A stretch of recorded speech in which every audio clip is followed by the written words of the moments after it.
The United States is in a perpetual state of war because the bankers control the politicians and they read the script as given to them by the banksters and they make huge amounts of money off of this. What this gentleman is saying about the United States not wanting war, not wanting to get involved is like Iraq 2.0.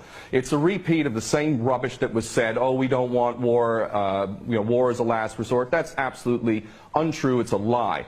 Those that are in government are nothing more than prostitutes who are carrying out the orders of those who are in charge of them, and those that are in charge want another war. And part of that is what we discussed earlier, the Greater Israel Project, to destabilize any Arab regime which might have any kind of autonomy and self-determination. Any regime in the Arab world that is not an absolute puppet cannot be tolerated. And who are the nations that we target?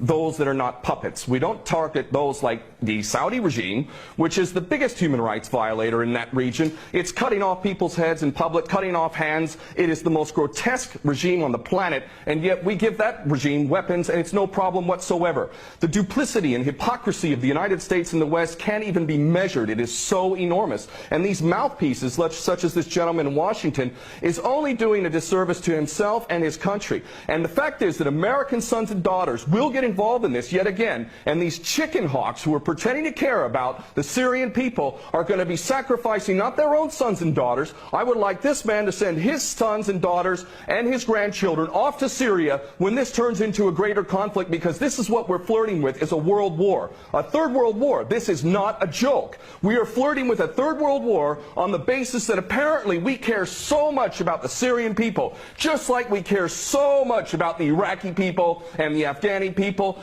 The only people that buy this sort of stuff are either bought-off prostitutes or the dumbest of the dumb. And we're also led to believe that Assad is the dumbest idiot dictator on the planet now, isn't he? Because he invited UN inspectors to come in, and he brought them in on the very day that they come in. He decides to attack his own people 10 miles away from where the inspectors arrive.